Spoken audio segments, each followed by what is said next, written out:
un réseau du trame de collagène. Donc, ce qui explique la fragilité de cette membrane. C'est clair?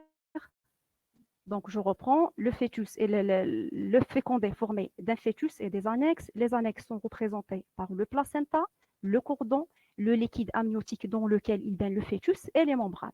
On a deux types de membranes, le chorion et l'amnios. L'amnios, il est trois fois plus fin que le chorion. Par contre, il est 5 fois plus résistant parce qu'il possède des propriétés viscoélastiques. La propriété élastique, elle repose sur une trame de réseau de collagène. D'accord? Donc, concernant notre cours, la RPM ou bien la rupture prématurée des membranes. Donc, la rupture prématurée des membranes se définit comme étant rupture spontanée des membranes avant le début du travail. Donc, c'est une rupture spontanée avant le début du travail. Par contre, la rupture précoce des membranes, c'est la rupture spontanée des membranes au cours du travail, mais avant la dilatation complète. La fréquence de la RPM est estimée dans 3% des cas. Cette RPM, elle est responsable d'un tiers des accouchements prématurés. Le diagnostic de la RPM, c'est un diagnostic clinique. Le recours aux tests diagnostiques ou bien aux examens complémentaires se fait dans des cas exceptionnels, c'est-à-dire en cas de doute diagnostique.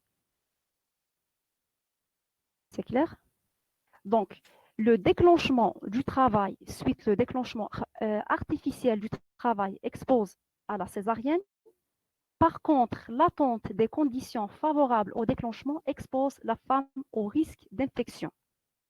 Pour cette raison, la rupture prématurée des membranes représente l'un des sujets les plus controversés car elle expose la femme à un risque d'infection et expose le fœtus à un risque de prématurité.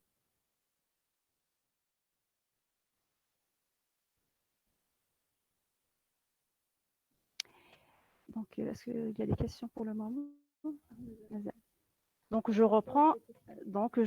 La RPM, c'est une rupture spontanée des membranes avant le travail. La rupture précoce des membranes, c'est la rupture spontanée des membranes au cours du travail, mais avant la dilatation complète, c'est-à-dire la différence entre rupture préma et précoce. La fréquence est estimée dans 3% des cas. Les conséquences, c'est la prématurité dans un tiers des cas. Elle expose le déclenchement spontané du travail, immédiat, expose à la césarienne. Par contre, l'attente des conditions favorables au déclenchement en cas d'une RPM expose à l'infection. Pour cette raison, elle représente l'un des sujets les plus controversés, risque d'infection en attendant les conditions locales et risque de prématurité en déclenchant plutôt le travail immédiatement. Donc, passons au deuxième chapitre, c'est la physiopathologie. Donc, le mécanisme physiopathologique de la RPM est complexe et mal connu. Cependant, deux mécanismes physiopathologiques doivent s'associer systématiquement pour provoquer cette rupture prématurée des membranes. Le premier mécanisme, c'est une anomalie localisée de la structure membranaire, c'est-à-dire anomalie de l'amnios et anomalie du chorion. Le deuxième mécanisme physiopathologique, c'est une augmentation du tonus utérin qui fait céder les membranes à un endroit où elles présentent déjà une fragilisation. Donc, mécanisme physiopathologique mal connu, deux phénomènes doivent s'associer pour provoquer cette RPM. Le premier, c'est l'anomalie localisée de la structure membranaire. Et deuxièmement, c'est l'augmentation du tonus utérin qui fait céder les membranes à un endroit où elles présentent une fragilisation. C'est clair, Zaid? Donc, les étiologies de ces deux mécanismes physiopathologiques sont représentées par en rapport avec l'anomalie localisée de la structure membranaire. Premièrement, c'est une diminution des constituants des membranes, par exemple, diminution de collagène. Deuxièmement, c'est une carence nutritionnelle, par exemple, diminution en carence en zinc, carence en vitamine C. Les causes en rapport avec l'augmentation du tonus utérin qui fait céder les membranes à un endroit où elles présentent déjà une fragilisation, par exemple, les contractions utérines, l'hydramnios, la grossesse gémellaire, donc la surdistension par hydramnios, par une grossesse gémellaire, par exemple la survenue des contractions utérines, vont entraîner une augmentation du tonus utérin, ce qui va engendrer une augmentation des forces de striction et d'étirement des membranes qui présentent déjà une fragilisation. C'est clair? Donc, les autres étiologies sont représentées par l'infection. Donc, l'infection, elle peut être la cause de la RPM, comme elle peut être la conséquence de la RPM.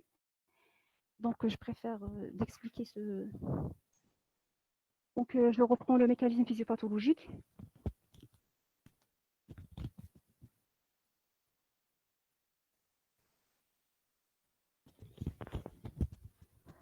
Donc, le mécanisme, il est mal connu. Cependant, deux facteurs ou bien deux mécanismes doivent s'associer systématiquement, obligatoirement pour provoquer la RPM.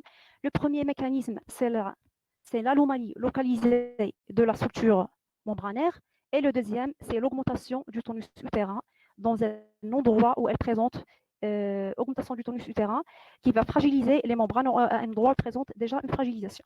Donc, les étiologies en rapport avec anomalie de la structure membranaire, c'est une diminution de collagène et carence nutritionnelle, par exemple, diminution de la vitamine C ou bien diminution de zinc. En rapport avec l'augmentation du tonus utérin qui fait céder les membranes à un endroit où elles présentent déjà une fragilisation, c'est la surdistension, par exemple par une grossesse gémellaire, par hydramnios et la survenue des contractions utérines. Donc, les autres causes sont représentées par les infections. Donc, l'infection peut être la cause de la RPM, comme elle peut être la conséquence de la RPM. OK. Donc, l'infection, elle peut être la cause, comme elle peut être la conséquence de la RPM. D'accord? Donc, concernant la cause, ce qui dit infection dit inflammation. Ce qui dit inflammation dit sécrétion de cytokines. Ces cytokines vont entraîner une fragilisation des membranes et donc anomalie de la structure membranaire. Le deuxième mécanisme physiopathologique de l'infection. Donc, les bactéries sécrètent des enzymes. Ces enzymes ils ont un effet toxique. Ces enzymes ont un effet toxique sur les membranes, ce qui va entraîner une fragilisation des membranes ou bien une anomalie localisée des membranes.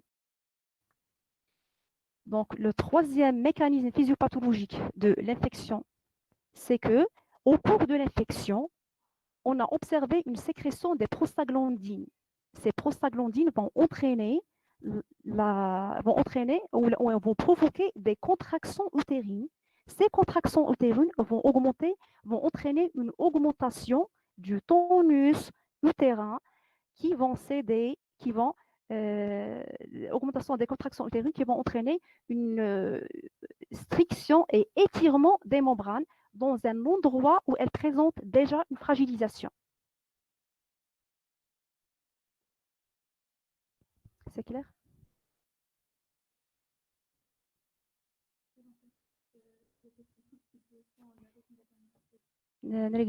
Donc, je reprends le mécanisme physiopathologique. Il est mal connu et mystérieux. Deux mécanismes doivent s'associer pour provoquer la RPM. Le premier mécanisme, c'est une anomalie localisée de la structure membranaire. Les causes sont représentées par diminution de collagène, carence nutritionnelle. Le deuxième mécanisme physiopathologique, c'est l'augmentation du tonus utérin, dans un endroit, l'augmentation du tonus utérin qui fait céder les membranes dans un endroit où elles présentent déjà une fragilisation, les causes de l'augmentation du tonus, les contractions utérines, la surdistension par hydramnios ou bien une grossesse gémellaire. Donc, l'infection joue un rôle dans les deux mécanismes, dans l'anomalie localisée de la structure membranaire par fragilisation ou bien par un effet toxique. Et le deuxième mécanisme par la sécrétion des prostaglandines qui va entraîner des contractions utérines qui vont augmenter le tonus utérin et par conséquence augmentation des forces de striction et d'étirement des membranes. C'est clair, je pense. Donc, le troisième chapitre, avant de passer au troisième chapitre, le diagnostic, donc on a vu le rôle prépondérant de l'infection dans la survenue de la RPM. Donc, le milieu vaginal, il contient donc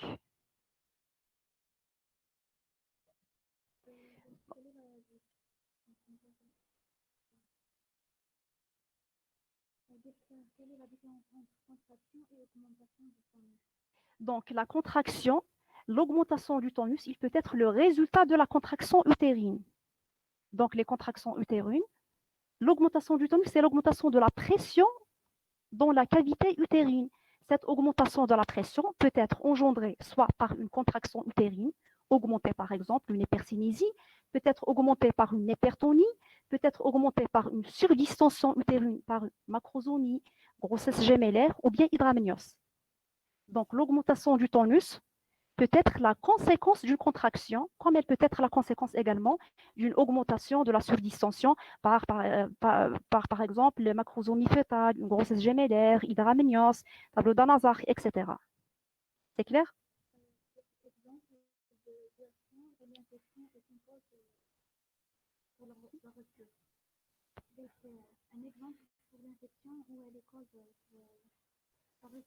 Par exemple, une infection vaginale, une infection cervicale. Donc, on va détailler le mécanisme de l'infection. Donc, l'infection, c'est la conséquence comme elle peut être la cause.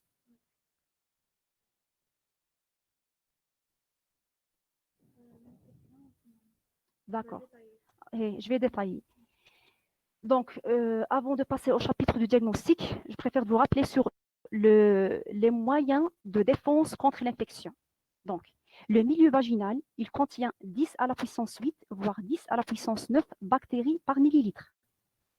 Donc, le milieu vaginal, il est riche en bactéries. Il contient 10 à la puissance 8, voire 10 à la puissance 9 de bactéries par millilitre.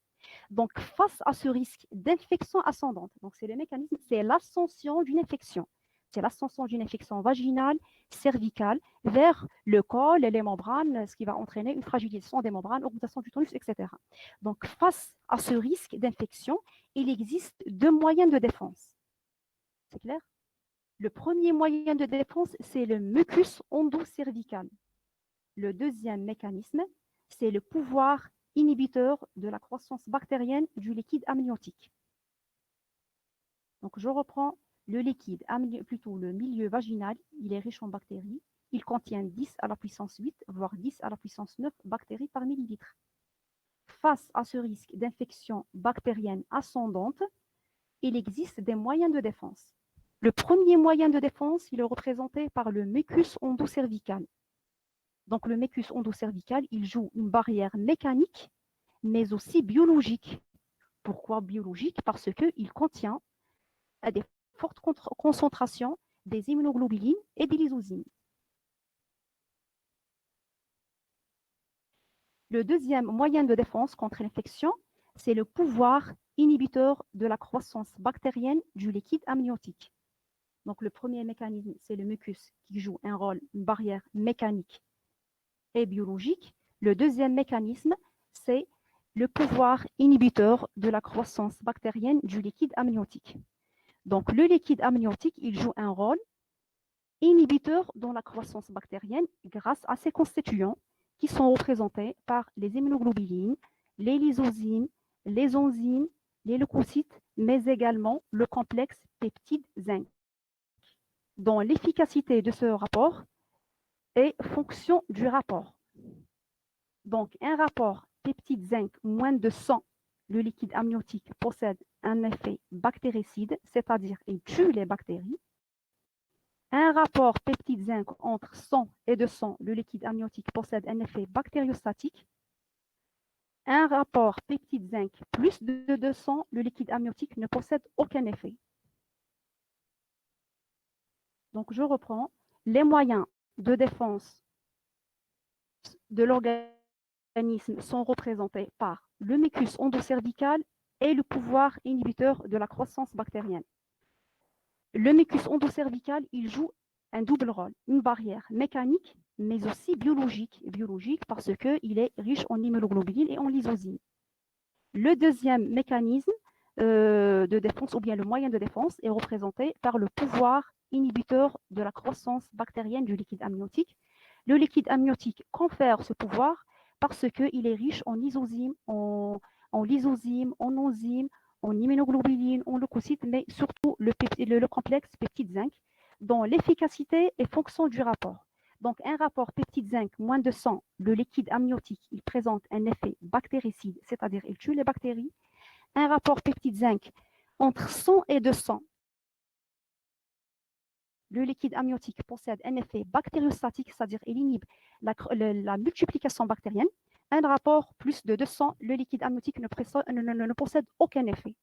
Donc, vous n'êtes pas censé de connaître le détail de ce chapitre, seulement vous gardez que le liquide vaginal, il contient 10 à la puissance 8, voire 10 à la puissance 9 bactéries par millilitre.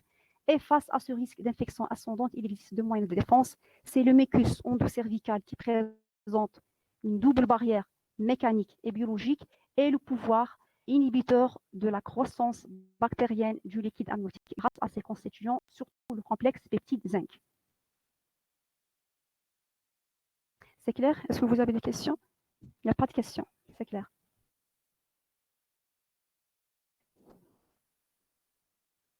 Très bien. Donc, le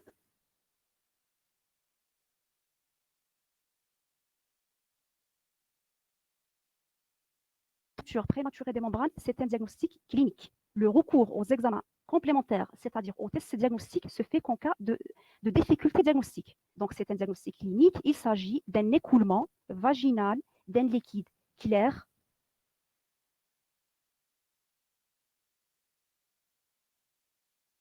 il s'agit d'un liquide teinté ou bien mêlé à des particules de vernis.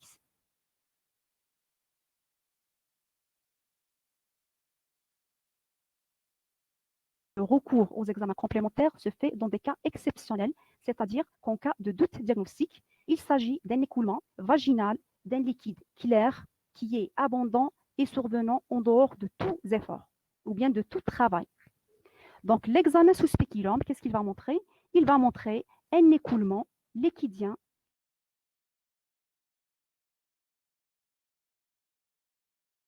du spéculum. Le toucher vaginal, il est contre-indiqué parce qu'il risque d'entraîner une infection.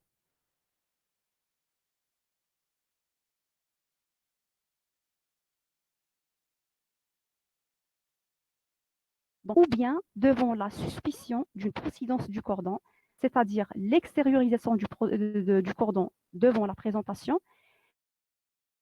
devant la présence des anomalies du rythme cardiaque fœtal. Donc, toucher vaginal, contre-indiqué seulement si la femme elle rentre au travail ou bien devant la suspicion d'une procidence du cordon devant des anomalies du rythme cardiaque fœtal. C'est clair? Donc, le recours aux examens, oui, on peut poser le diagnostic de la procidence du cordon devant un examen au spéculum. Par exemple, procidence du cordon grade 2. Procidence du cordon grade 2, c'est-à-dire qu'il reste en intravaginal, on peut poser le diagnostic de la procidence du cordon.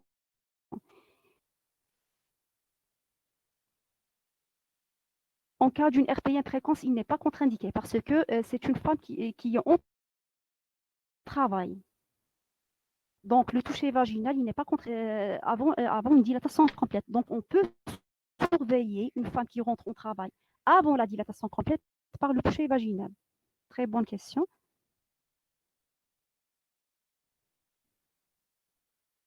Oui, un spéculum non lubrifié pour ne pas fausser le diagnostic de la RPN. Un spéculum non lubrifié.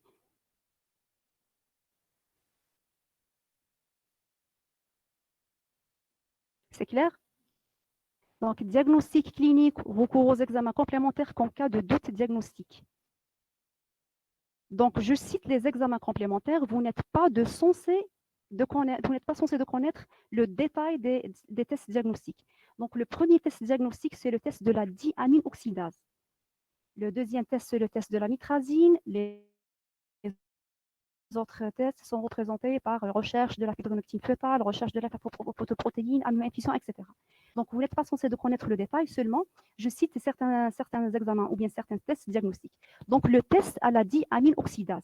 La diamine oxydase est une enzyme sécrétée par le placenta et présente dans le sang maternel et dans le liquide amniotique à partir de la 20e semaine d'aménorrhée. Donc, diamine oxydase, c'est une enzyme ou bien c'est une protéine sécrétée par le placenta est présente dans le sang maternel et le liquide amniotique à partir de la 20e semaine d'aménorrhée. Donc, le dosage, donc le test, il consiste à quoi? Il consiste à appliquer un papier buvard dans le vagin au contact direct du col.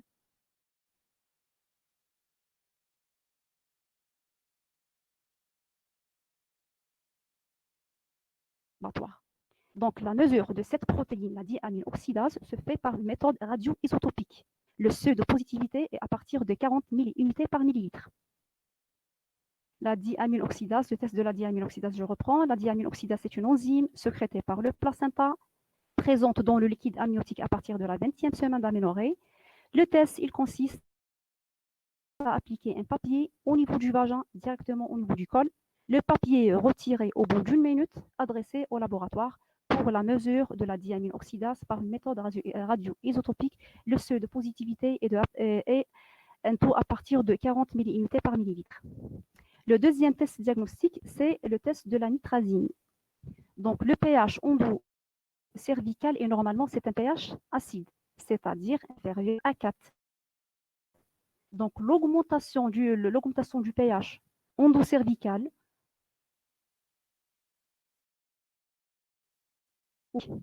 donc la mesure du pH endocervical ou bien endovaginal fait par une réaction colorimétrique. Donc, l'augmentation du pH traduit la présence d'un liquide amniotique parce que le pH du col et du vagin est un pH acide moins de 4. C'est clair? Est-ce que vous avez des questions?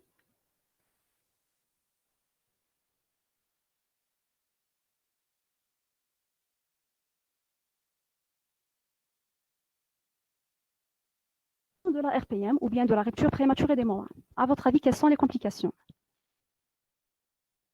Je peux recevoir les réponses? Oui. Très bien. Infection. Prématurité, très bien.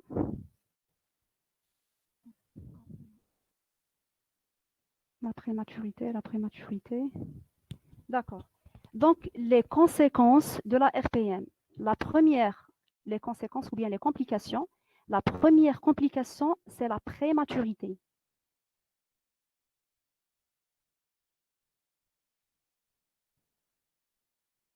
La première complication, c'est la prématurité. Pourquoi la prématurité? Soit c'est une prématurité spontanée, soit c'est une prématurité induite, c'est-à-dire provoquée. Provoquée en déclenchant le travail ou bien provoquée par une césarienne. Prématurité déclenchée devant ou bien induite, quelle que soit par voie haute ou bien par voie basse, c'est-à-dire une chorioamniotite. Je reprends. La première complication de la RPM est représentée par la prématurité. C'est la première complication. Cette prématurité peut être induite par interruption de grossesse suite à une césarienne ou bien suite au déclenchement artificiel du travail, soit c'est une prématurité spontanée parce que la rupture prématurée des membranes déclenche le travail. Ils ont constaté que la rupture, la probabilité d'un accouchement dans la semaine qui suit la RPM est plus de 50% et ce pourcentage augmente en se rapprochant du terme, c'est-à-dire avec l'amélioration des conditions locales du col. C'est clair? Donc, la première complication, prématurité, c'est une prématurité induite par une césarienne ou bien par le déclenchement artificiel du travail, ou bien c'est une prématurité spontanée parce que la rupture de la couche des os déclenche le travail.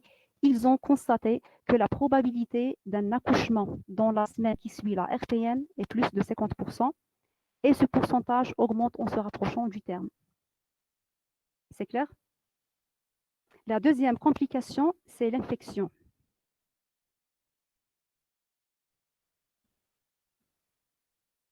La prématurité. Vous n'avez pas fait le cours de la menace d'accouchement prémat. Donc, la prématurité. Donc, la prématurité, l'accouchement prémat, c'est un accouchement qui se déroule entre la 22e semaine d'aménorrhée et la 37e semaine d'aménorrhée. C'est un accouchement qui se déroule entre 22 et 37 semaines d'aménorrhée. Une question, on va déclencher artificiellement le travail pour éviter l'infection? Non. Donc, on va déclencher le travail devant la présence de signes d'infection. On va détailler ça. Et pour certains, pour éviter l'infection au-delà de 34 semaines, les avis se partagent. Donc, on va détailler cette question développement du travail. Soit devant l'infection, la présence d'une infection chorioamniotite, on va voir les signes cliniques et biologiques, soit pour éviter ou bien pour prévenir la survenue d'une infection. On va voir les moyens de déclenchement de travail. Normalement, c'est les prostaglandines s'il s'agit d'un col défavorable, c'est-à-dire score de Bishop moins de 6, ou bien perfusion de syntocinon s'il s'agit d'un col favorable au déclenchement, c'est-à-dire un score de Bishop plus de 6. Donc le score de Bishop, il repose sur plusieurs paramètres qui sont représentés par la position du col, il est postérieur, il est médian, ou bien il est antérieur, la longueur du col, il est long, il est mi-long, ou bien il est court, la dilatation du col, la consistance du col, il est dur, il est souple, il est mou, et le niveau de la présentation, c'est une présentation haute, c'est une présentation appliquée ou bien c'est une présentation engagée. Donc le score de Bishop en fonction du score. Un score favorable, c'est un déclenchement par les syntocinon, un score défavorable, c'est un déclenchement par les prostaglandines. C'est clair? Donc la deuxième complication, c'est l'infection. Donc l'infection, elle peut être la cause comme elle peut être la conséquence. Donc, elle peut être la cause par plusieurs mécanismes. C'est la fragilisation des membranes par les cytokines, c'est l'effet toxique par les enzymes sécrétées par les bactéries ou bien par l'augmentation du tonus utérin engendrée par les sécrétions des prostaglandines. Comme elle peut être la conséquence, l'infection, la conséquence de l'RPM. Donc, le mécanisme physiopathologique de cette complication, donc l'infection survient suite à une ascension d'infection bactérienne. La propagation de cette infection se fait par voie funiculaire, par voie transcutanée ou bien par voie transmuqueuse. Donc, c'est une ascension, c'est une RPM.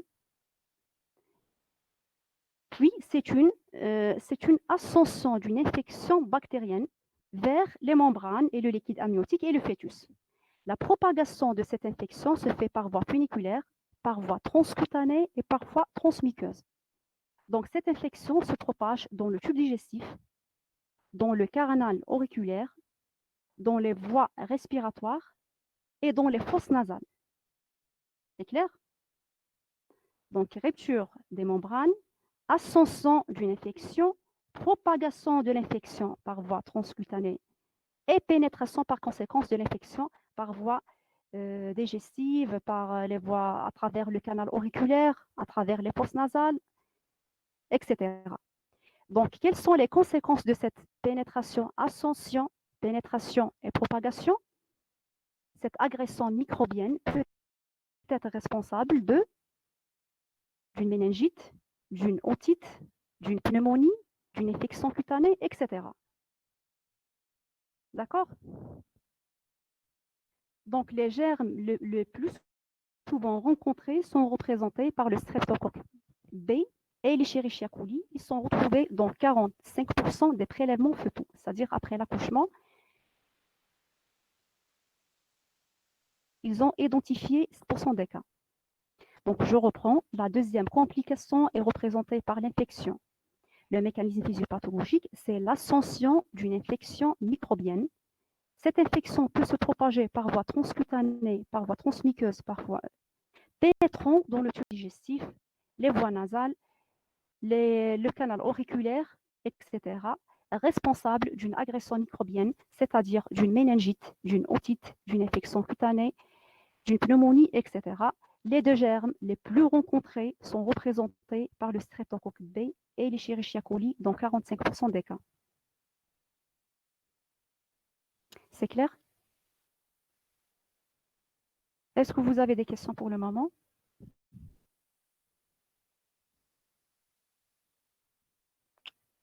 C'est clair? Très bien. Donc, la troisième complication, elle est représentée par, c'est une complication de la RPM précoce, c'est-à-dire la RPM au moins de 24 semaines d'aménorrhée. Ou bien c'est une complication de l'exposition du fœtus à un oligamenose prolongé. Troisième complication, c'est complication de la RPM précoce, moins de 24 semaines, ou bien complication de l'exposition du fœtus à un oligamiose prolongé. Donc, la RPM, ce qui dit RPM, dit écoulement liquidien. Donc, l'écoulement liquidien va entraîner une diminution de la quantité du liquide amniotique, c'est-à-dire oligamiose. Donc, la diminution de la quantité du liquide amniotique ou bien l'oligamiose va entraîner une rétraction de l'utérus d'une façon et d'une autre façon, une diminution de l'espace nécessaire à la croissance du fœtus. Donc, je reprends RPM, c'est-à-dire écoulement. L'écoulement liquidien, c'est la diminution de la quantité du liquide, c'est-à-dire oligamiose. L'oligamiose ou bien la diminution de la quantité du liquide amniotique va entraîner d'une façon une rétraction de l'utérus sur un fœtus et deuxièmement, c'est diminution de l'espace nécessaire au développement du fœtus. Donc, quelles sont les complications de l'exposition à cette complication?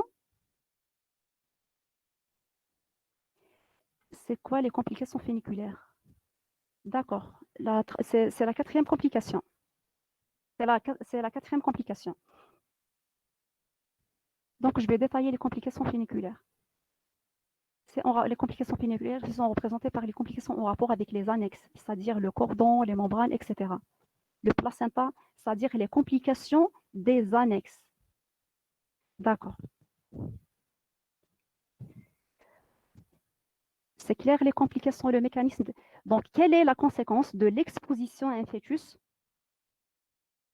un oligamiose prolongé? Donc, ce qui dit RPM dit écoulement, ce qui dit écoulement permanent dit diminution de la quantité. La diminution de la quantité entraîne d'une façon une rétraction de l'utérus et d'une autre façon, une diminution de l'espace nécessaire au développement. Les conséquences de ces deux complications sont représentées par retard de croissance intra-utérin en rapport avec la diminution de l'espace nécessaire aux croissances et deuxièmement, un ensemble de déformations qui sont représentées par l'hypoplasie pulmonaire, déformation faciale ou bien la craniosténose, déformation des membres inférieurs, surtout déformation articulaire et déformation des pieds.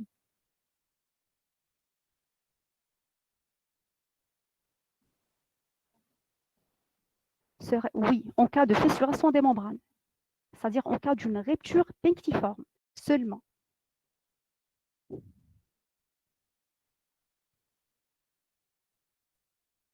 Malformation, je n'ai pas compris cette question. Oui, MEU, c'est la morinité roux. Malformation, retard de croissance. Retard de croissance intra-utérin. Déformation articulaire. Donc, déformation articulaire, c'est la conséquence de l'exposition à un fœtus à un oligamiose prolongé. Donc, l'oligamiose prolongé ou bien la diminution, l'exposition à un oligamiose prolongé va entraîner une rétraction de l'utérus. Donc, une rétraction de l'utérus sur un bébé va entraîner, premièrement, une diminution de l'espace nécessaire aux croissances, ce qui explique la conséquence de la retard de croissance, c'est-à-dire restriction de la croissance, et l'ensemble des formations. Ensemble des formations, l'hypoplasie pulmonaire, des formations faciales, des formations articulaires surtout, et de formation des pieds. C'est clair? Donc, RCU, c'est le retard de croissance intra-utérin. C'est clair? Quatrième type de complications, ce sont les complications funiculaires, c'est-à-dire en rapport avec les annexes. La première complication, c'est la procidence du cordon, saillie ou bien extériorisation du produit devant la présentation. Cette anomalie peut-être, c'est une urgence obstétricale typique. Elle peut être responsable d'anomalies du rythme cardiaque fœtal et mort fœtale, bien sûr. La deuxième complication funiculaire, c'est l'HRP. Vous avez fait le cours de l'HRP, c'est le décollement d'un placenta normalement inséré. Cette complication survient le plus souvent en cas d'RPN sur un hydramnios, c'est-à-dire rupture brutale des membranes sur un hydramnios. C'est clair?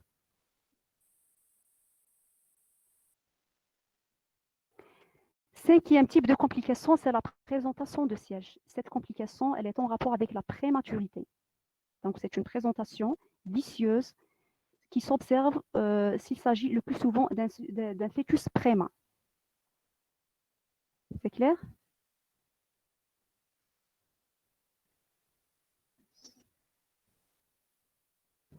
Très bien, c'est une bonne question. La procidence du cordon, elle représente l'urgence obstétricale typique. S'il s'agit d'un bébé ou bien d'un fœtus viable, c'est-à-dire un fœtus de plus de 32 semaines, 33 semaines, 34 semaines, c'est une indication de césarienne. S'il s'agit par exemple d'un bébé, d'une procidence du cordon, qui se déroule par exemple à un âge de 22 semaines, 23 semaines, 24, 25, c'est une indication d'expectative ou bien c'est une indication de déclenchement artificiel du travail. Donc, on va provoquer le déclenchement du travail et l'accouchement du fœtus.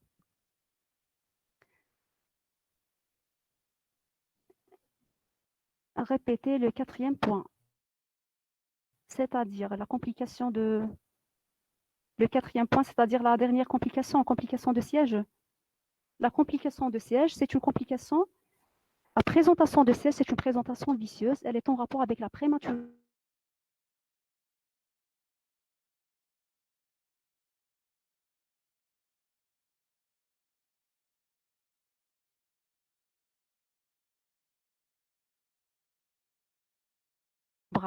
sur un hydramnios, c'est-à-dire un écoulement franc et abondant du liquide amniotique. Il peut arracher avec lui le placenta. D'accord? Donc, RPM sur un liquide abondant et de survenue brutale. Il peut arracher avec lui le placenta et par conséquent entraîner un décollement prématuré des membranes normalement insérées, plutôt d'un placenta normalement inséré. Très bien. Est-ce que vous avez d'autres questions?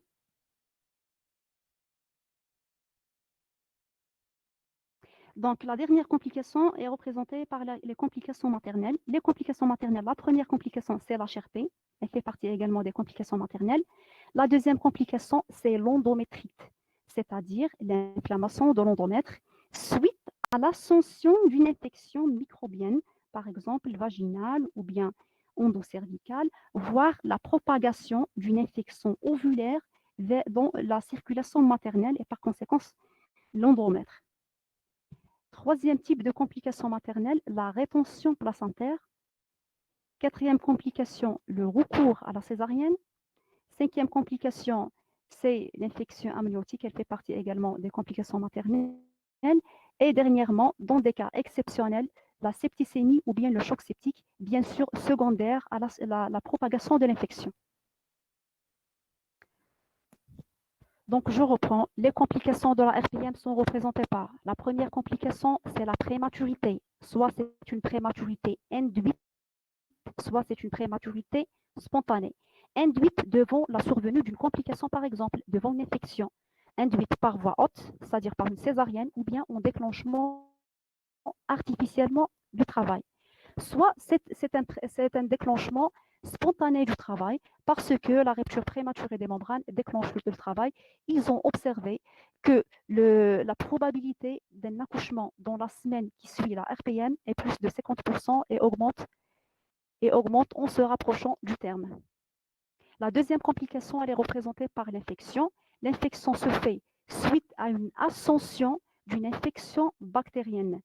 Cette infection se propage par voie transcutanée transmuqueuse.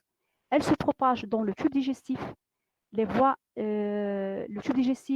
respiratoires, le canal auriculaire et les fosses nasales. Donc, elle est responsable, par conséquent, elle est responsable de cette infection, d'une pneumonie, d'une méningite, d'une otite, d'une infection cutanée, etc. Les deux germes rencontrés le plus souvent sont représentés par le streptocoque B et l'Escherichia coli dans 45% des cas. Troisième type de complication est représenté par les complications féniculaires, c'est-à-dire complications en rapport avec les annexes, soit HRP, soit procidence du cordon, qui sont responsables d'anomalies du rythme cardiaque fœtal. Quatrième type, c'est la RPM, s'il s'agit d'une RPM avant 24 semaines ou bien oligamenose prolongée, c'est un tableau de déformation et c'est un retard de croissance intra-utérin. Cinquième complication, c'est la présentation de siège en rapport avec la prématurité Et dernier type de complications, ce sont les complications maternelles, rétention placentaire, une endométrite, HRP, recours à la césarienne, exceptionnellement, septicémie ou bien choc septique.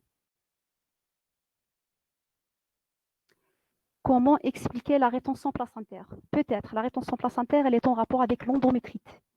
Parce qu'au cours de l'endométrite, l'arrachement des membranes ou bien l'arrachement du placenta est difficile par rapport à une femme qui ne présente pas cette complication. Donc, je peux expliquer la rétention placentaire par la présence d'une endométrite, d'une infection de l'endomètre.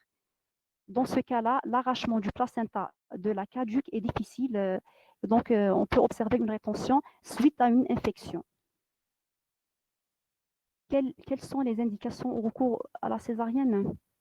Donc, on va détailler ce chapitre, les indications au recours de la césarienne. La première indication au recours de la césarienne, c'est la présence d'une souffrance fœtale secondaire, par exemple, à une chorioamniotite. Souffrance fœtale secondaire, par exemple, à un HRP, souffrance fœtale secondaire, par exemple, à une coïncidence du cordon, etc. Donc, le recours à la césarienne, bien sûr, s'il s'agit d'un fœtus vivants, par exemple, au-delà de 30 de 34 semaines, sont représentés par soit une chorioamniotite, soit une trocisence du cordon, soit HRP, etc.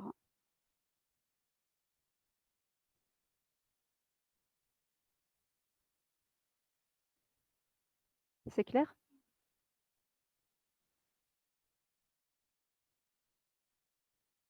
Très bien. Donc, les moyens thérapeutiques. Donc, la prise en charge de la RPN fait appel à 4 moyens thérapeutiques. À notre niveau, donc, à votre avis, quels sont les moyens thérapeutiques? Vous citez quelques... Très bien, antibiothérapie pour lutter contre l'infection. Autre question, plutôt autre réponse.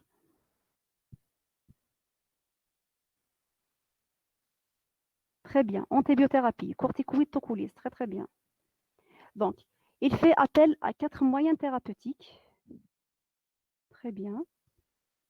Donc, le premier moyen thérapeutique, c'est la tocolyse. Le traitement tocolytique, c'est un traitement qui permet d'arrêter les contractions utérines parce que la survenue d'une RPN entraîne le déclenchement spontané du travail parce qu'ils ont constaté que la probabilité d'un accouchement dans la semaine qui suit la RPN est plus de 50% et augmente en se rapprochant du terme, c'est-à-dire augmente avec l'amélioration des conditions locales du col, c'est-à-dire avec l'amélioration du score de Bishop.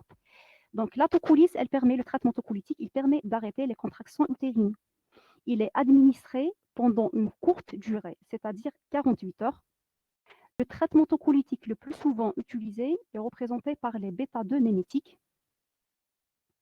Par contre, la tocolyse ou bien l'administration d'un traitement tocolytique est contre-indiquée en cas de chorioamniotite, c'est-à-dire infection de l'œuf, ou bien anomalie du rythme cardiaque fœtal, c'est-à-dire devant la survenue d'une souffrance fœtale ou bien la constatation d'une souffrance fœtale ou bien la constatation d'une chorioamniotique, le traitement tocolytique, il est contre-indiqué. C'est une indication, un déclenchement, voire une césarienne, en fonction du terme. C'est clair? Donc le traitement, le premier arme thérapeutique ou bien le traitement moyen thérapeutique est représenté par la tocolyse. La tocolyse, c'est un traitement administré qui permet d'arrêter les contractions et de prolonger la grossesse. Elle est administrée en une courte durée, 48 heures. Le traitement tocolytique le plus utilisé est représenté par les bêta-2 mémétiques. Les contre-indications, c'est la souffrance fœtale et c'est la survenue d'une infection.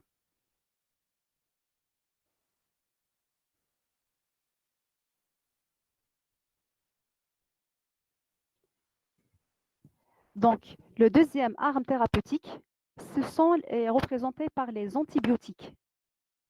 Les antibiotiques, le but de l'administration des antibiotiques est premièrement traiter ou bien prévenir la survenue de l'infection.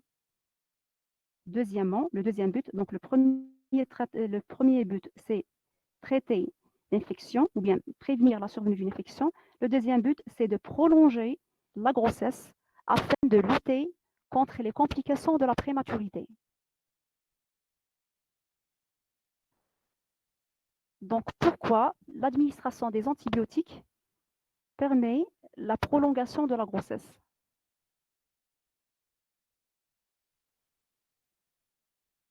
Une réponse?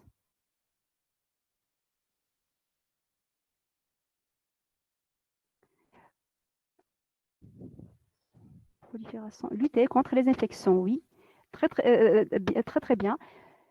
Donc, la chorioamniotique. Donc, l'administration des antibiotiques permet de prévenir la survenue d'une infection parce que la survenue d'une infection ou bien d'une chorioamniotique indique l'interruption de la grossesse.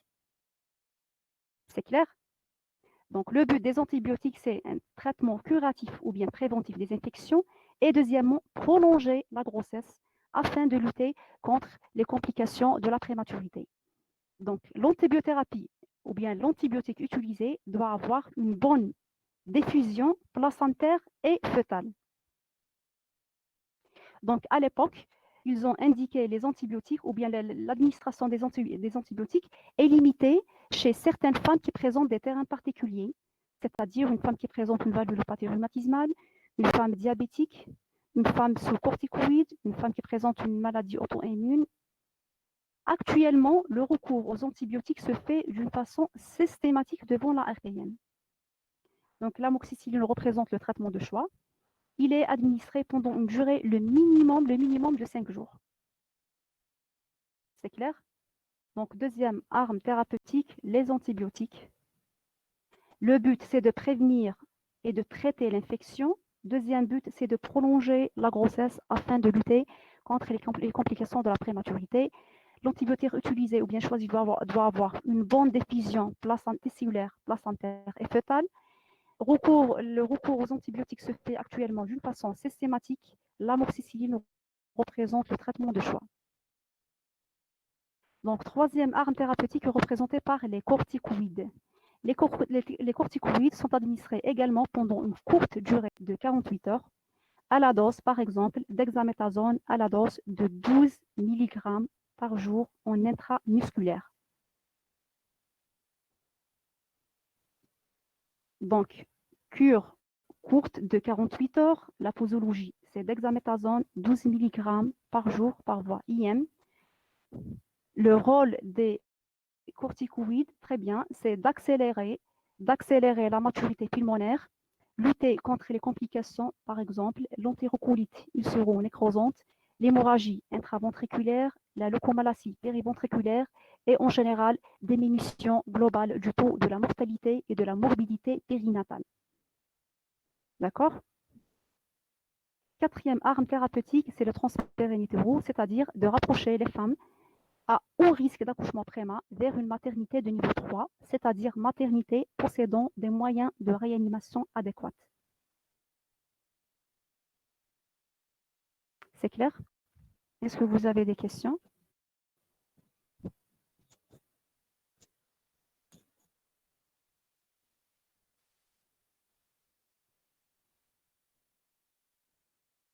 C'est clair?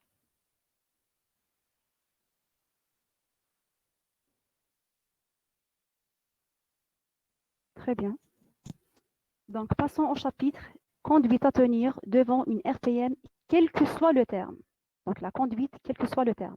La conduite à tenir repose sur, premièrement, interrogatoire.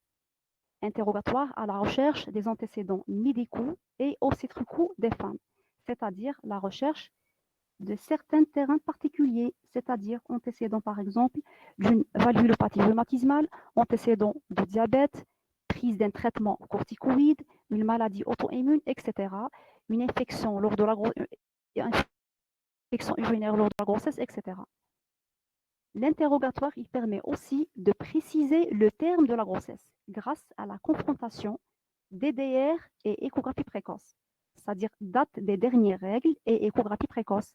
L'échographie précoce, c'est une échographie réalisée entre la 7e et la 12e semaine d'aménorrhée.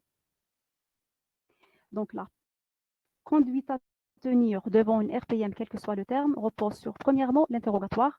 L'interrogatoire, il permet de rechercher les antécédents médicaux obstétricaux de la femme. Il permet également de préciser l'âge exact de la grossesse grâce à la confrontation DDR échographie précoce. Deuxièmement, la conduite à tenir, elle repose sur la confirmation du diagnostic, c'est-à-dire la confirmation de la RPM, la confirmation de la rupture prématurée des membranes. C'est un diagnostic clinique. Il s'agit d'un écoulement vaginal d'un liquide clair, abondant en dehors du travail. Troisièmement plutôt, c'est de confirmer la vitalité fœtale et confirmer le bien-être fœtal et apprécier la quantité du liquide amniotique. Donc, on confirme la vitalité, le bien-être fœtal et la quantité du liquide amniotique par l'échographie couplée à l'ERCF, c'est-à-dire l'enregistrement du rythme cardiaque fœtal. Donc, quatrièmement, la conduite à tenir repose également sur la recherche d'une infection, c'est-à-dire la recherche d'une signe de chorioamniotite. Donc, la chorioamniotite se traduit cliniquement par une tachycardie maternelle, fièvre plus de 38, plutôt une fièvre maternelle. Quelles sont les contre-indications à l'autocolyse? Donc, les contre-indications, c'est une question. Quelles sont les contre-indications à l'autocolyse? La chorioamniotite ou bien la présence de signes d'infection, c'est-à-dire la souffrance fœtale, ou bien la chorioamniotite sont les contre-indications de l'autocolyse. Souffrance secondaire à une procidence ou bien la présence des signes d'infection, c'est-à-dire la chorioamniotite.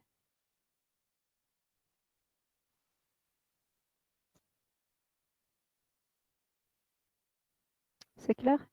Quelles sont les contre-indications de l'autocolyse? C'est clair. Donc, les contre-indications sont représentées soit la présence de signes d'infection ou bien la présence d'une souffrance fœtale objectivée par le RCF, par exemple, ou bien l'échographie.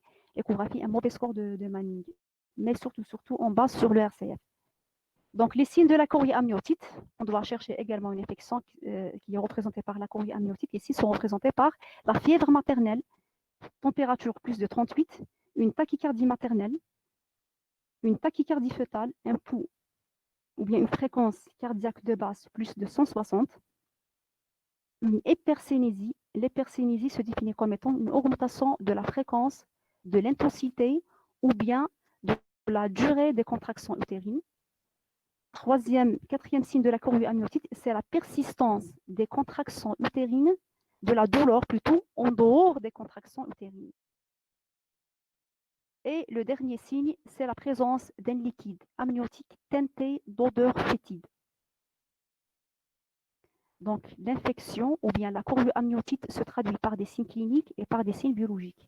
Les signes cliniques sont représentés par l'augmentation de la température maternelle plus de 38, une tachycardie maternelle, une tachycardie fœtale, c'est-à-dire un rythme de base plus de 160, une hypercinésie, c'est-à-dire une question, que veut dire l'hypercinésie? L'hypercinésie, c'est l'augmentation de la fréquence, de l'intensité ou bien de la durée des contractions utérines. Bien sûr, les contractions utérines sont objectivées soit par le palpé abdominal ou bien par la tochographie, soit interne ou bien externe, lors de l'ERCF.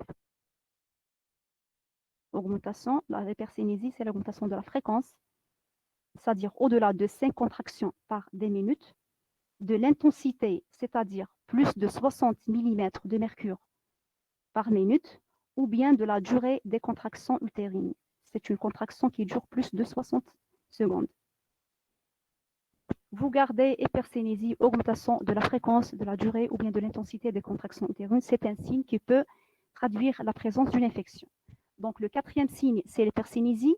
Le cinquième signe, c'est la présence d'une douleur en dehors des contractions utérines.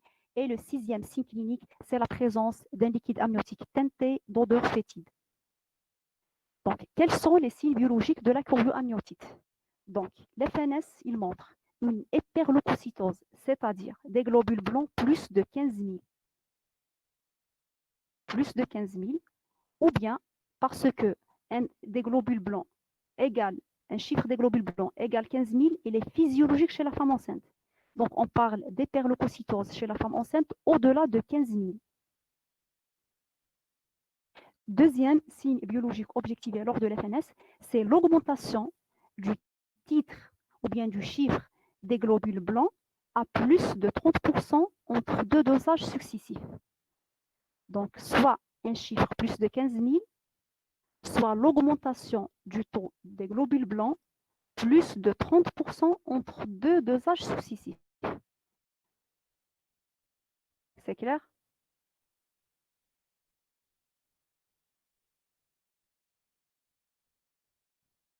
Très bien. Deuxième marqueur biologique, c'est la CRP.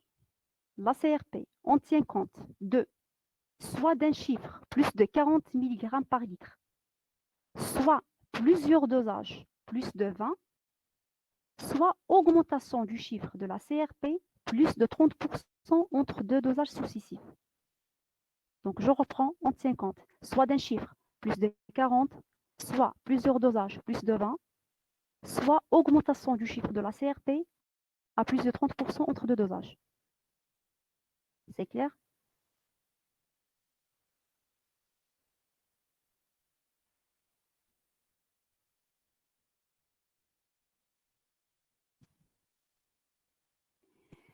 Donc la conduite à tenir, dernièrement demande bien sûr une RPM, quel que soit le terme, elle repose sur la recherche d'une infection. La recherche d'une infection ou bien d'une colonisation bactérienne se fait par des prélèvements.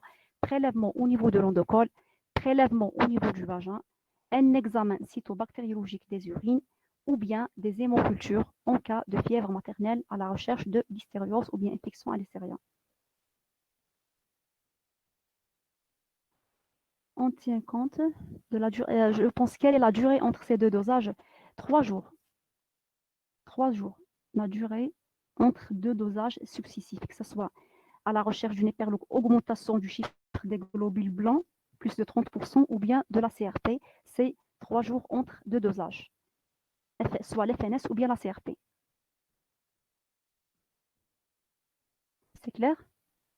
Donc, je reprends la conduite à tenir devant une RPM. Quel que soit le terme, repose sur, premièrement, l'interrogatoire à la recherche des antécédents médicaux obstétricaux de la femme. Deuxièmement, pour préciser le terme exact de la grossesse. Deuxièmement, il faut confirmer la RPM, c'est un diagnostic clinique. Il faut confirmer la vitalité fœtale, apprécier le bien-être fœtal, apprécier la quantité du liquide amniotique à la recherche d'un améliorement secondaire à la rupture par une échographie couplée à l'ERCF. Rechercher les signes d'infection qui se traduisent par des signes cliniques et biologiques. Cliniquement, c'est une fièvre maternelle, tachycardie maternelle, tachycardie fœtale, une hypercinésie, présence d'une douleur en dehors des contractions et un liquide amniotique teinté d'odeur fétide. Les signes biologiques sont représentés par ALFNS, des globules blancs plus de 15 000, ou bien augmentation du chiffre des globules blancs à plus de 30% entre deux dosages successifs, 3 jours d'intervalle. La CRP, on tient compte soit d'un chiffre plus de 40 mg par litre, soit plusieurs dosages plus de 20, ou bien augmentation du chiffre de la CRP plus de 30% entre deux dosages, c'est-à-dire 3 jours d'intervalle. Dernièrement, on doit rechercher également une colonisation bactérienne, c'est-à-dire une infection.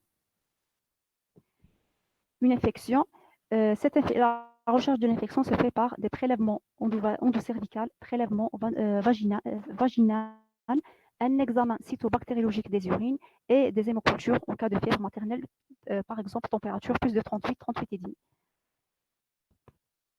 Donc, la première question, dans le point de l'utérus douloureux, comment savoir que cette douleur est en dehors des contractions utérines? Dans le point de l'utérus, comment savoir que cette douleur est en dehors? Par le palpe, soit qui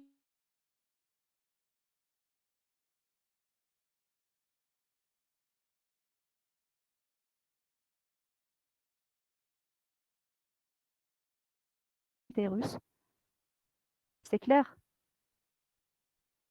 Donc, soit cliniquement, par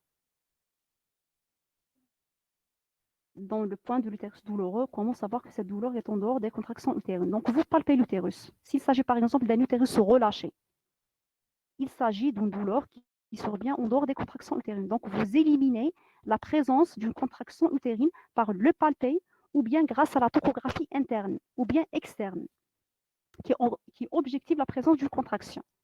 C'est clair? Très bien. Oui, quelle est la durée normale des contractions utérines? La durée normale des contractions utérines, elle diffère. Donc, en général, c'est moins de 60 secondes. moins d'une minute. Au-delà, c'est une contraction, c'est une hypercinésie de durée. Troisième question, dans quel cas doit-on hospitaliser si présent de signes cliniques d'infection? Donc, on va voir les indications d'hospitalisation en cas d'une RPM. Les indications d'hospitalisation.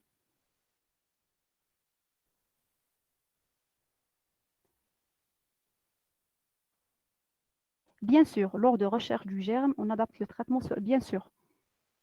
C'est un prélèvement avec études cytobactériologiques et antibiogramme. On doit adapter l'antibiotique en fonction des résultats de l'antibiogramme, en fonction du germe et en fonction des résultats de l'antibiogramme. C'est le but des prélèvements. C'est pour ajuster une éventuelle antibiothérapie.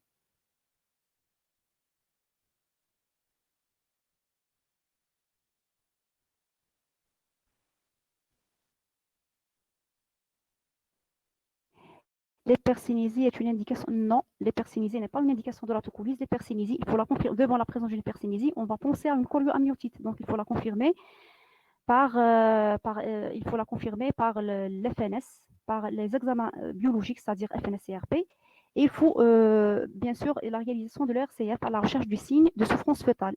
En présence de signes de souffrance fœtale, c'est une indication de césarienne en urgence. S'il s'agit d'un col défavorable, s'il s'agit par exemple d'une hypercinésie secondaire à la chorioamniotite avec des conditions favorables au déclenchement, bien sûr, absence d'une souffrance fœtale, on peut déclencher le travail avec une double antibiothérapie. Par exemple, amoxicilline plus érythromycine ou bien amoxicilline plus argentamycine. Donc, l'hypercinésie est une contre-indication à la tocolyse. Pourquoi? Parce que l'hypercinésie peut être la cause ou bien peut être la traduction d'une chorioamniotite. Et parmi les complications ou bien les contre-indications à la tocolyse, c'est la chorioamniotite ou bien la souffrance fœtale.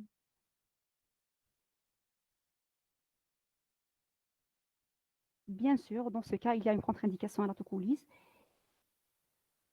Quelle est la fréquence normale des contractions utérines? Les contractions utérines entre 3 et 5 contractions utérines par 10 minutes.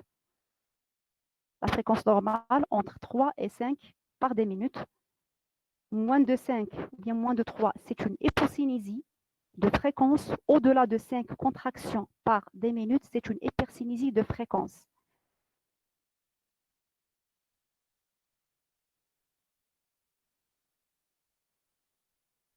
Très bien, je passe, c'est clair?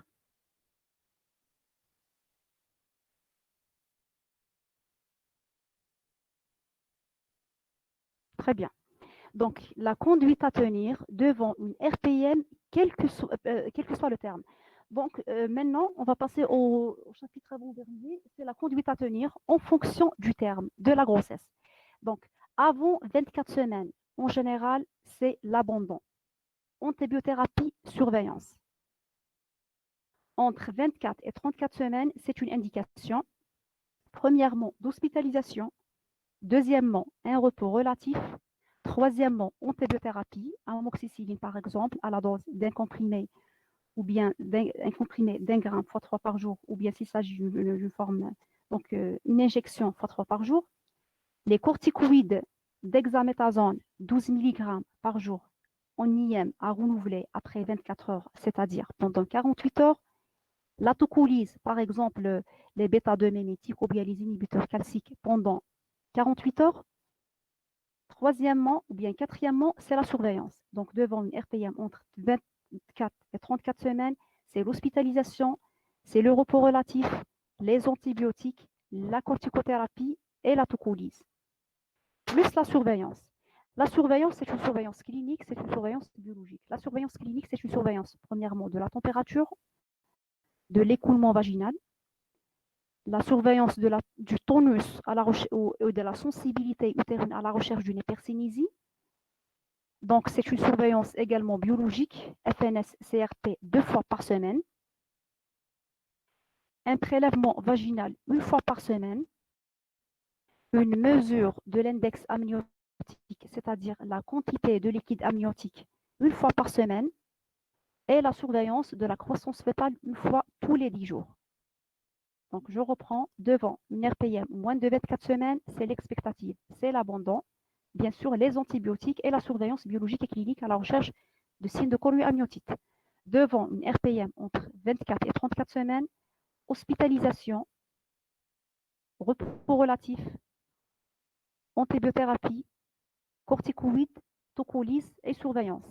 La surveillance, c'est une surveillance clinique et biologique. La surveillance clinique, elle repose sur la prise de la température, la surveillance de l'écoulement liquidien, surveillance des mouvements actifs fœtaux, le tonus utérin et la sensibilité à la recherche d'une hypersénésie utérine, mesure de la quantité du liquide amniotique, c'est-à-dire l'index amniotique, une fois par semaine, un prélèvement vaginal à la recherche d'une colonisation bactérienne une fois par semaine, et surveiller la croissance fœtale une fois tous les 10 jours. C'est clair? Au-delà de 34 semaines, c'est une indication d'antibiothérapie, bien sûr, obligatoirement.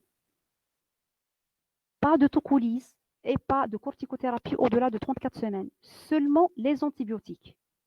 Alors, certains auteurs déclenchent systématiquement le travail au-delà de 34 semaines au prix d'un plus grand nombre de césariennes, vu l'échec au déclenchement. D'autres auteurs, ils attendent la mise en route du travail spontané au prix d'un plus grand nombre d'infections. Mais vous gardez au-delà de 34 semaines antibiothérapie, soit déclenchement artificiel du travail et soit surveillance en attendant le déclenchement spontané du travail. Oui, c'est clair? C'est clair? C'est clair. Très bien. Donc, après l'accouchement, l'enfant sera traité pour sa prématurité éventuelle et une éventuelle infection. Deuxièmement, on va procéder à des prélèvements au niveau de tous les orifices du fœtus à la recherche d'une infection, c'est-à-dire prélèvements au niveau des oreilles, au niveau des fosses nasales, au niveau de la bouche et au niveau de l'anus. Et dernièrement, il faut procéder à une étude anatomopathologique systématique du délivre, c'est-à-dire systématique du placenta, du cordon et des membranes à la recherche d'une infection fœtale. À la recherche d'une infection et pour éventuellement... Oui, il y a un problème.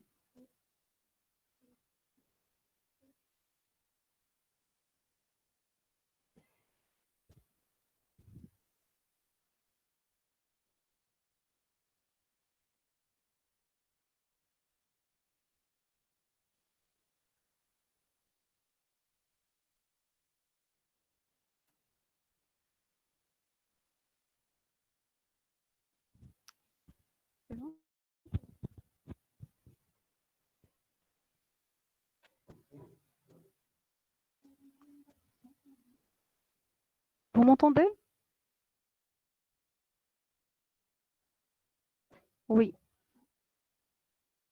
oui. Donc, là, une question. Prélèvement, est-ce qu'il y a une indication de prélèvement, des prélèvements systématiques ou bien seulement devant des signes d'appel? Donc, le prélèvement de tous les orifices fœtales se fait d'une façon systématique devant une RPM, c'est-à-dire prélèvement de canal auriculaire, des fosses nasales, de la bouche et de l'anus. C'est clair, la réponse? Donc, elle se fait d'une façon systématique. La prise en charge avant 34 semaines d'aménorrhée. Donc, la prise en charge. Donc, en fonction du terme, avant 24 semaines, la surveillance. En 24 et 34 semaines, c'est l'hospitalisation, le repos relatif, les antibiotiques. Amoxicilline représente le traitement de choix. Les corticoïdes, par exemple dexaméthasone, un traitement tocolytique, plus la surveillance. C'est une surveillance biologique et une surveillance clinique.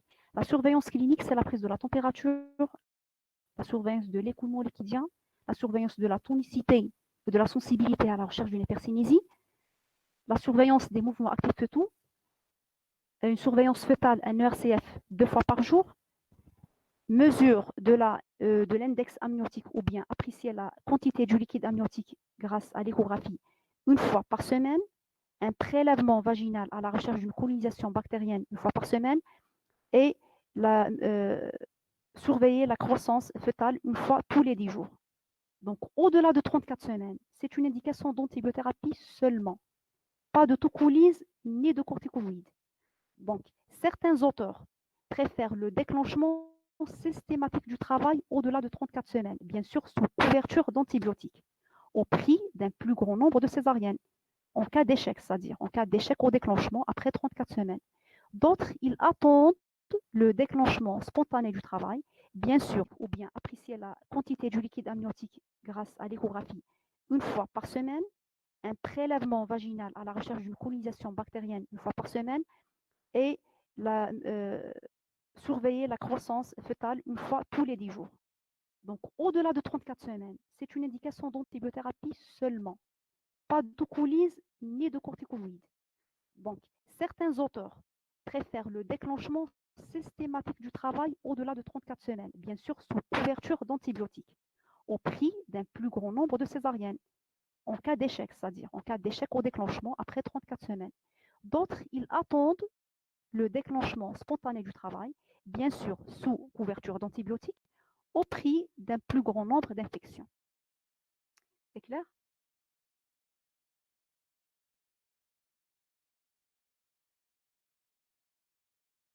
Très bonne question. Est-ce qu'on fait une révision utérine après l'accouchement pour une RPM? Vu la fréquence de la rétention placentaire en cas d'RPM, on fait une révision utérine, bien sûr, dans des bonnes conditions d'hygiène, c'est-à-dire des gants stériles, bétadine, toilettes appropriées, etc. Très bonne question. Est-ce qu'on peut faire, est-ce qu'on fait une révision après l'accouchement pour une RPM? Donc, oui, vu la fréquence de la rétention placentaire, mais sous couverture d'antibiotiques et dans des bonnes conditions d'hygiène. Donc, quelle est la différence entre morbidité néonatale et la mortalité périnatale? La morbidité, c'est-à-dire la morbidité égale maladie ou bien les séquelles. Néonatale, c'est-à-dire elle concerne le nouveau-né. Nouveau-né entre G1 et 29 ou bien 30 jours. La mortalité périnatale, c'est-à-dire autour de l'accouchement. Autour de l'accouchement. Donc, il y a déjà une différence entre morbidité et mortalité. La mortalité, il est mort. Mais la morbidité, c'est l'ensemble des séquelles ou bien des maladies néonatales, c'est-à-dire qui survient chez un nouveau-né, c'est-à-dire entre G1 et G29, 30 jours du postpartum. La prise en charge avant 24 semaines d'aménorrhée. Prise en charge avant 24 semaines d'aménorrhée, on fait ni tocolyse, ni corticothérapie. Donc seulement les antibiotiques avec la surveillance. Donc, comment dirais-je, antibiothérapie plus surveillance. Au cours de cette surveillance clinique et biologique, la survenue d'une chorioamniotite indique le déclenchement du travail. L'absence de signes de chorioamniotique indique la prolongation de la grossesse. C'est-à-dire vous prolongez la grossesse sous antibiothérapie, sous surveillance clinique et biologique. Deux éventualités, c'est-à-dire deux évolutions. Avant 24 semaines, antibiothérapie et surveillance. S'il s'agit par exemple, lors de cette surveillance, on a objectivé ou bien on a suspecté une chorioamniotite, on déclenche le travail. S'il s'agit par exemple d'une évolution favorable, par exemple, c'est une femme apérétique, CRP normal, FNS normal, pas de chorioamniotite, c'est la prolongation de la grossesse, bien sûr sous couverture d'antibiotiques. Prise en charge avant 24 semaines, s'il vous plaît. Répétez, de la corticothérapie en plus de la maturité. Hein.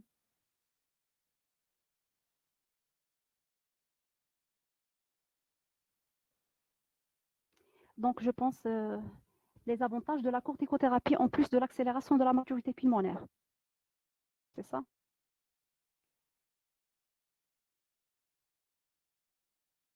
Ah oui.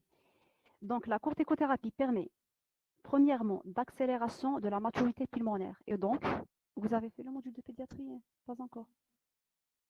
Donc, elle permet, premièrement, d'accélérer la maturité pulmonaire, c'est-à-dire lutter contre la maladie des membranes hyalines et lutter contre la détresse respiratoire.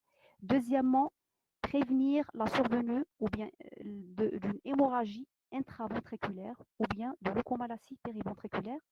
Troisièmement, prévenir la survenue d'une entérocolite ulcéro-nécrosante et d'une façon générale, diminution du taux des infections et de la morbidité et la morbidité néonatale.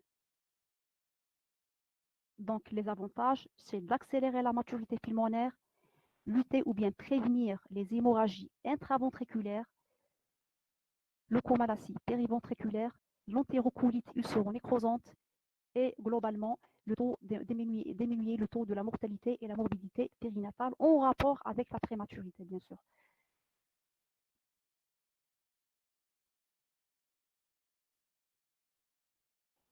Y a-t-il un risque pour une grossesse ultérieure chez les femmes ayant un antécédent de la RPM, c'est-à-dire un risque de RPM ou bien un risque de chorioamniotite?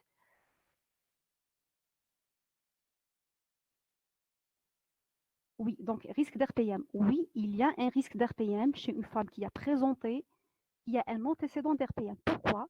Parce que parmi les facteurs de risque de la RPM, c'est un peu détail pour vous n'êtes pas censé de connaître les facteurs de risque, mais je vais les citer.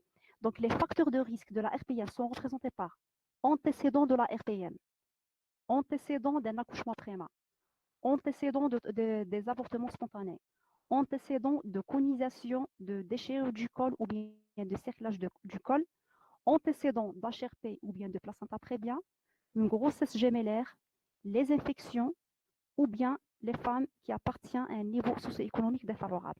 Donc, parmi les facteurs de risque de la RPM, ce sont les antécédents de la RPM. Pour cette raison, une femme qui a présenté un antécédent de la RPM risque de le présenter lors de la grossesse, de la prochaine grossesse. C'est clair?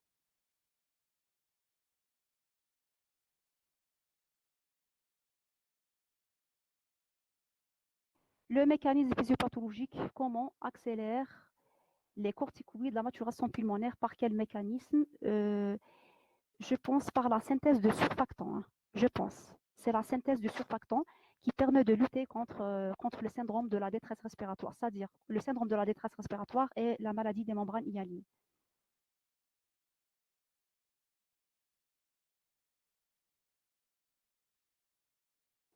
Donc, les indications de la césarienne en plus de la souffrance fœtale. Donc, la césarienne est indiquée chez une femme en cas, premièrement, en cas d'échec au déclenchement, par exemple, devant la présence d'une souffrance fœtale, devant la présence, par exemple, d'une chorioamniotite, devant la présence d'une complication type HRP, devant la présence d'une complication type procidence du cordon. Donc, devant la présence en général, devant la césarienne est indiquée soit devant l'échec au déclenchement, s'il s'agit par exemple d'une femme qui mérite un déclenchement du travail, ou bien devant la présence d'une complication de la RPM, quelle que soit, HRP, procidence, chorioamniotite, etc.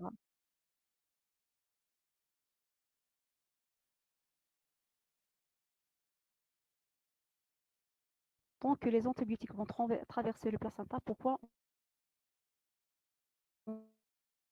on va avoir une morbidité néonatale? La morbidité néonatale est en rapport avec prématurité surtout et avec les infections. Donc la prématurité surtout, mais également les infections.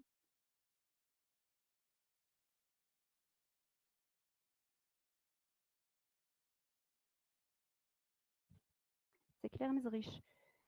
C'est beaucoup plus en rapport avec la prématurité.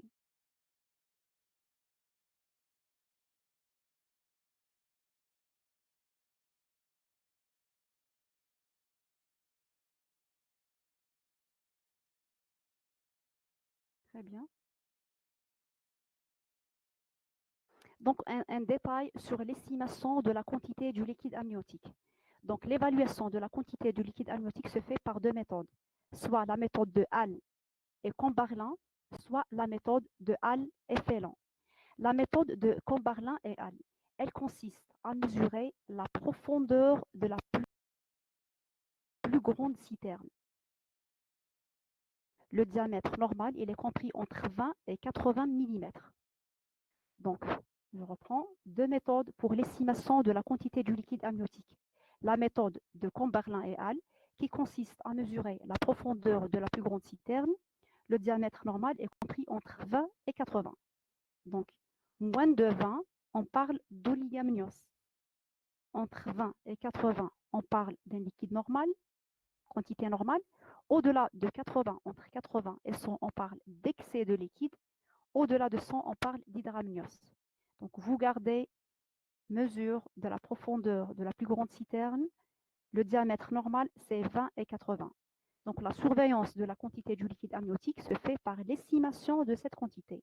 Quantité normale entre 20 et 80. Moins de 20, c'est un oligamiose, probablement en rapport avec la RPM.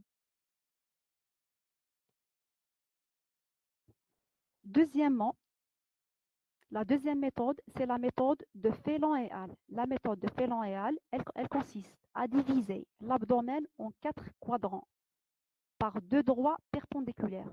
Je pense,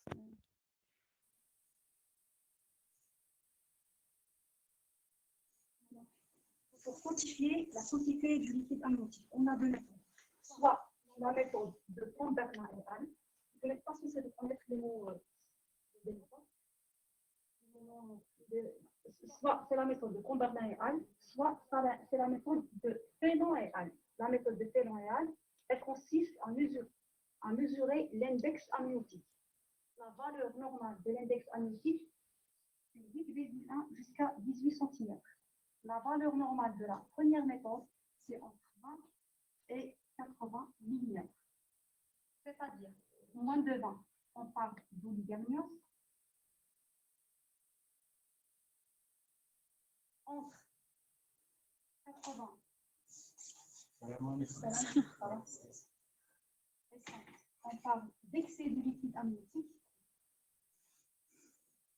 Au-delà de 100, on parle d'hydramniose.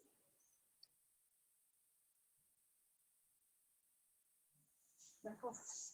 Donc, la première méthode, la méthode de Pont-Bernard et al., elle consiste à mesurer la profondeur de la plus grande citerne, c'est-à-dire la profondeur, par exemple, de cette citerne qui est remplie en liquide amniotique. Donc, le diamètre normal, il est compris entre 1 et 80 mm. Moins de 20, on parle d'oligamiose, entre 80 et 100, et liquide au-delà de 100, hydramniose. La deuxième méthode, c'est la méthode de Phelan et al. Elle mesure l'index amniotique. Cette méthode consiste à diviser l'abdomen de la femme en 4 quadrants par 2 droits perpendiculaires au niveau de l'ombilic. Donc, on divise l'abdomen de la femme par 2 droits perpendiculaires au niveau de l'ombilic. Puis, on mesure la profondeur du premier quadrant, le deuxième quadrant, le troisième quadrant et le quatrième quadrant. On fait la somme. La somme des 4 quadrants définit l'index amniotique. La valeur normale, c'est entre 8,1 à 18 cm. C'est clair? Je reprends. Pour estimer la quantité du liquide amniotique, il y a deux méthodes. Méthode de Pont-Bernard et al. Qui consiste à mesurer une seule profondeur de la plus grande citerne. Le diamètre normal, c'est 20 et 80. La deuxième méthode, c'est la mesure de l'index amniotique. Elle consiste à séparer l'abdomen en 4 quadrants par 2 perpendiculaires. On fait la mesure du premier quadrant, le deuxième, le troisième, le quatrième. On fait la somme. Le diamètre normal, l'index amniotique normal est un index compris entre 8,1 et 18 cm. Entre 8, c'est oligamiose ou bien quantité marginale. Entre 18 et 25, c'est un excès. Au-delà de 25, c'est un hydramniose. C'est un détail, mais vous gardez que l'index amniotique représente une méthode échographique nécessaire pour apprécier la quantité du liquide amniotique. C'est l'index amniotique ou bien la méthode de Pont-Bernard et al. Qui mesure la profondeur de la plus grande citerne d'un mètre de 20 à 80. Vous n'êtes pas censé connaître le détail.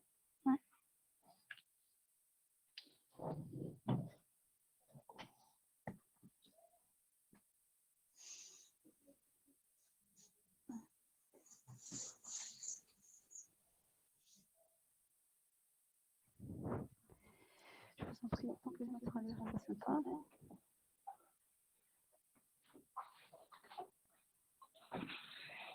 Est-ce qu'une RPM peut provoquer... Oui. Par quel mécanisme à votre avis? Une RPM peut provoquer une RPM de la vivante. Point d'interrogation. Très bonne réponse. Très bonne question plutôt.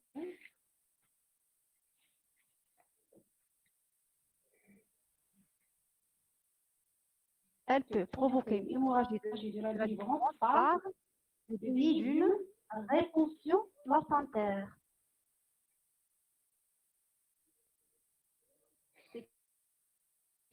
C'est clair, Hamza? Hamza? Oui, très bien. Donc, une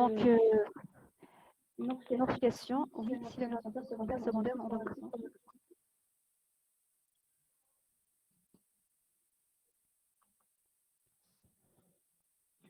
soit oui, soit par le biais d'une réponse placentaire, soit par le biais d'une endométrite. Mais dans ce cas-là, on parle d'une hémorragie du postpartum, une endométrite. Très bonne question. Réponse, s'il y a une rétention placentaire ou bien une endométrite. Oui, hémorragie du postpartum. Si on a une RPM avant 24 semaines et on a oligamiose, on ne fait rien jusqu'à l'antibiothérapie. Oui, en cas d'une RPM compliquée d'un oligamiose, quelle est la conduite à tenir? C'est l'expectative. Parce qu'une RPM survenant avant 24 semaines, elle est le plus souvent compliquée d'un oligamiose, c'est-à-dire où la conséquence de l'oligamiose prolongée, c'est le retard de croissance intra-utérin, premièrement. Deuxièmement, un ensemble de déformations, hypoplasie pulmonaire, déformations articulaires, des pieds, déformations faciales, la craniosténose, etc. C'est une indication d'antibiothérapie plus surveillance. Donc, deux éventualités. Soit c'est une évolution favorable, on prolonge la grossesse sous surveillance antibiotique, soit c'est une évolution défavorable, c'est-à-dire une infection par exemple. C'est une indication de déclenchement artificiel du travail pour provoquer l'accouchement. C'est clair. Donc, grosso modo, je reprends. La RPM, rupture prématurée des membranes, c'est la rupture spontanée des membranes avant le début du travail. Le diagnostic, c'est un diagnostic clinique. Le recours au test diagnostic se fait dans les cas exceptionnels. La fréquence estimée dans 3% des cas. Elle est responsable d'un tiers des accouchements prématurés. La physiopathologie, deux mécanismes doivent nécessairement s'intriquer ou bien s'associer pour provoquer la RPM. Le premier, anomalie localisée des structures membranaires, par exemple, carence en vitamine C, carence en zinc, démission de collagène. Deuxièmement, augmentation du tonus utérin qui fait céder les membranes à un endroit où elles présentent déjà une fragilisation. Par exemple, augmentation des contractions, surdistension par grossesse gémellaire, une macrosomie, un hydramnios, etc. Et le rôle prépondérant de l'infection par fragilisation des membranes, par un effet toxique des membranes ou bien par sécrétion des prostaglandines qui vont augmenter les contractions et par conséquence l'étirement des membranes et le tonus utérin. Le diagnostic, c'est un diagnostic clinique, écoulement vaginal d'un liquide clair abondant survenu en dehors du travail. Toucher vaginal est contre-indiqué, sauf devant la suspicion d'une procidence du cordon ou bien devant si femme entre en travail. Les tests diagnostiques sont d'indication exceptionnelle. Par exemple, difficulté diagnostique, je cite le test à la diaminoxydase, à la nitrazine, la myoinfusion, la recherche de la fibronectine fœtale, etc. Les complications, on a des complications maternelles et des complications fœtales. Complications fœtales, première complication, prématurité. La deuxième, l'infection. Troisième, les complications funiculaires, soit procidence du cordon ou bien HRP. Quatrièmement, présentation de siège. Et cinquièmement, les complications en rapport avec l'exposition prolongée à un fœtus, un oligamiose, qui sont représentées par un ensemble de déformations et le retard de croissance. Les complications maternelles, c'est l'endométrite, la rétention placentaire, le recours à la césarienne, exceptionnellement le choc septique ou bien la septicémie, etc. La conduite à tenir, les armes thérapeutiques, antibiothérapie, corticoïdes, tocolyse et le transfert in utero. La conduite à tenir, quel que soit le terme, c'est premièrement l'interrogatoire pour préciser le terrain de la femme, pour préciser exactement le terme, confirmer le diagnostic, c'est un diagnostic clinique, confirmer la vitalité, apprécier la quantité du liquide amniotique par l'index amniotique, l'échographie, et apprécier le bien-être fœtal par l'échographie, c'est le score de Manning, c'est par l'échographie couplée à l'ERCF. Quatrièmement, il faut rechercher une infection qui se traduit cliniquement par une tachycardie fœtale, tachycardie maternelle, fièvre maternelle, un liquide teinté d'odeur fétide, hypercinésie et présence d'une douleur en dehors des contractions. Biologiquement, FNS des globules blancs plus de 15 000, augmentation du chiffre plus de 30% à 2 dosages successifs. La CRP en tient compte d'un chiffre plus de 40, plusieurs dosages, plus de 20, ou bien augmentation du chiffre de la CRP à plus de 30% entre deux dosages. Dernièrement, il faut rechercher une infection par des prélèvements endocervicales, prélèvements vaginal, un examen cytobactériologique des urines et des hémocultures maternelles s'il s'agit des fièvres maternelles avec recherche de l'Neisseria. La conduite à tenir en fonction du terme. Moins de 24, c'est l'expectative sous couverture d'antibiotiques avec une surveillance. Évolution favorable, prolonger la grossesse, défavorable, déclenchement du travail. Entre 24 et 34, c'est la triade. Corticothérapie, antibiothérapie, tocolyse, bien sûr, plus l'hospitalisation, le repos relatif et la surveillance. D'accord? Au-delà de 34 semaines, antibiothérapie, les avis se partagent. Certaines déclenchent systématiquement le travail sous couverture d'antibiotiques, d'autres, ils attendent le déclenchement spontané du travail sous réserve d'un plus grand nombre d'infections. Après l'accouchement, l'enfant sera traité pour sa éventuelle prématurité, éventuelle infection. Il faut réaliser systématiquement des prélèvements au niveau de tous les orifices et il faut bien sûr examiner systématiquement le délivre, c'est-à-dire le placenta, le cordon et les membranes. Comment poser le diagnostic par amnio-infusion?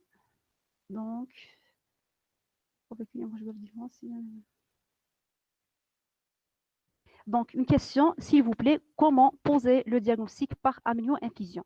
Donc, l'amnio-infusion, c'est une technique qui consiste à injecter une solution, bien sûr, stérile, colorée dans la cavité amniotique.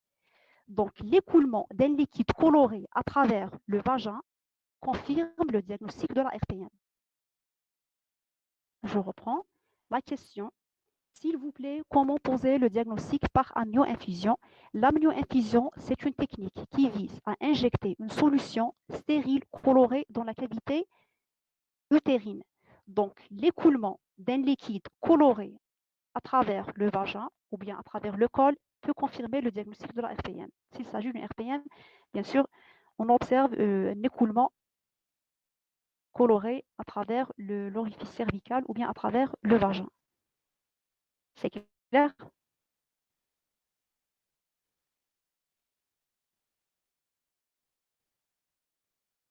Est-ce que vous avez d'autres questions?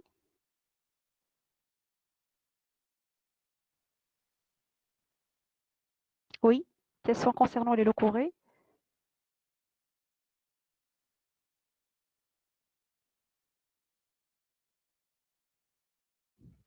Si une RPM survient dans les grossesses molaires. Grossesse molaire, premier trimestre, deuxième trimestre, troisième trimestre? En général, devant...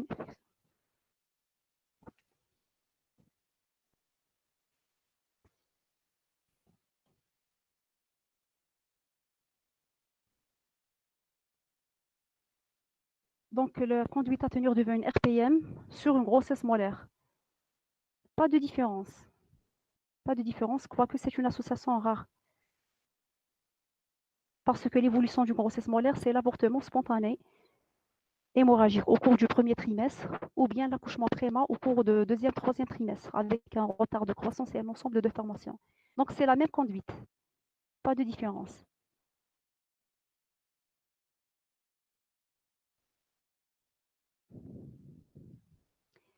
Une question concernant la leucorrhée. Devant une infection gonococcique, doit-on systématiquement demander les prélèvements à la recherche d'une infection à chlamydia puisqu'ils peuvent s'associer? Non. Non.